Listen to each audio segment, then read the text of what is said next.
राधे राधे, हर हर महादेव। आज की यात्रा में हम आपको भगवान शिव के 12 ज्योतिर्लिंगों में से महत्वपूर्ण एक ज्योतिर्लिंग के दर्शन कराने वाले हैं। वो चलिए वीडियो को शुरू करते हैं। यहाँ से जुड़ी प्रचलित पौराणिक कथाएं वो आपको सुनाने वाले हैं।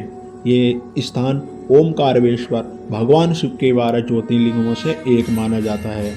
चलिए वीडियो को शुरू करते हैं और हम आपको यहाँ की जानकारी और यहाँ से जुड़ी प्रचलित पौराणिक कथाएं सुनाने वाले हैं। पौराणिक कथाओं के अनुसार विंध्याचल पर्वत को यह अहंकार हो गया था कि सबसे महान पर्वत है और नारद मुनि ने विंध्याचल को बताया कि मेरु पर्वत उनसे भी ऊंचा है। इसके बाद विंध्याचल को बहुत दुख हुआ और उसने भगवान शिव को प्रसन्न करने के लिए कठोर तपस्या करने का निश्चय किया। विंध्याचल ने नर्मदा नदी के किनारे एक शिवलिंग की स्थापना की और 6 महीने तक भगवान शिव की पूजा की। उसकी भक्ति से प्रसन्न होकर भगवान शिव ज्योतिर्लिंग के रूप में प्रकट हुए। भगवान शिव ने विंध्याचल को दर्शन दिए और उसे वरदान दिया कि वह अपनी शक्ति का दुरुपयोग नहीं करेगा। साथ ही भगवान शिव ने ओमकारेश्वर और ममलेश्वर नामक 2 ज्योतिर्लिंगों के रूप में वहां निवास करने का वचन दिया। इस प्रकार ओमकारेश्वर ज्योतिर्लिंग भगवान शिव के 12 ज्योतिर्लिंगों में से एक माना जाता है और यह विंध्याचल पर्वत पर स्थित है। ओमकारेश्वर का अर्थ है ओमकार का ईश्वर या ओम का स्वामी और इसे भगवान शिव के पवित्र ओम ध्वनि का प्रतीक माना जाता है। एक और जानकारी हम आपको बताने वाले हैं। आपको ओमकारेश्वर मंदिर कब जाना चाहिए? ओमकारेश्वर घूमने का सबसे अच्छा मौसम है अक्टूबर से फरवरी तक रहता है। इस दौरान तापमान लगभग 15 से 30 डिग्री सेल्सियस रहता है। ये अभी भी दर्शनीय स्थलों की यात्रा, मंदिर के दर्शन और स्थानीय संस्कृति में खुद को डुबोने के लिए ये अच्छा मार्गदर्शन है। नंबर 3, तीसरी जानकारी। क्या महाकालेश्वर से आप ओमकारेश्वर की यात्रा करना चाहते हैं तो आपको दोनों जगह कवर करने के लिए 2 दिन पर्याप्त है। यदि सुबह जल्दी उज्जैन पहुंचते हैं तो शाम तक महाकाल और बाकी दर्शन आराम से हो जाएंगे और यदि चाहें तो उसी शाम को फिर अगले दिन सुबह जल्दी ओमकारेश्वर के लिए निकल सकते हैं। ओमकारेश्वर में भी एक दिन का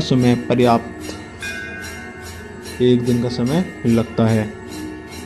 चलिए और आपको जानकारी बताने वाले हैं। ये आप देख सकते हैं, ये विंध्याचल पर्वत के निकट ही ये स्थान है। यहाँ पर नर्मदा नदी बह रही है।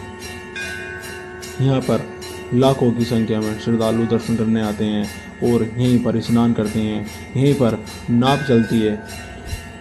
आप देख सकते हैं यहाँ पर श्रद्धालु आए हुए हैं, यहाँ पर आनंद ले रहे हैं। आप नर्मदा नदी बताते हैं ओमकारेश्वर में कौन सी 3 नदियाँ मिलती हैं। मध्य प्रदेश में स्थित ओमकारेश्वर एक लोकप्रिय पर्यटन स्थल है और हिंदुओं और शिव भक्तों के लिए एक जरूरी धार्मिक स्थल है। यहाँ पवित्र नदियाँ कावेरी और नर्मदा से घिरा हुआ है, जो यह मिलकर ओम का पवित्र प्रतीक माना जाता है। ओम का प्रतीक बनाती हैं। यहाँ पर भगवान शिव की प्रतिमा भी बनी हुई है और यहाँ पर एक कथा और प्रचलित है जो हम आपको कथा सुनाने वाले हैं।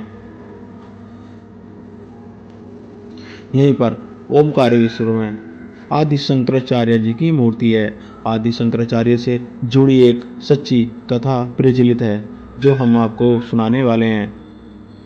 आदि शंकराचार्य मात्र 8 वर्ष की उम्र में अपने गुरु को खोजते हुए केरल से ओमकारेश्वर आए थे और यहाँ गुरु गोविंद भगवत पाद से दीक्षा ली। यहीं से उन्होंने फिर पूरे भारतवर्ष का भ्रमण कर सनातन की चेतना जगाई। इसलिए ओमकारेश्वर के मानधाता पर्वत यह 108 फीट ऊंची बहुधातु की प्रतिमा है, जिसमें आदि गुरु शंकराचार्य जी बाल स्वरूप में हैं। यही देखो, ये अंदर का ये स्थान सतयुग से ये यही स्थान है। यहीं पर पुरानी कथा जो आपने सुनी है, जो मैंने आपको सुनाई है, यहीं पर विंध्याचल पर्वत को अहंकार हो गया था और नारद मुनि जी ने उनका अहंकार तोड़ा था। मेरु पर्वत उनसे भी बड़ा था। विंध्याचल पर्वत से मेरु पर्वत बड़ा था। जब नारद जी ने विंध्याचल पर्वत से कहा था तो उसी क्रोध में आकर, अहंकार में आकर उसने भगवान शिव की आराधना भक्ति की 6 महीने तक। फिर भगवान शिव ने उनको वरदान दिया तो जब से यहीं पर निवास हो के ज्योतिर्लिंग रूप में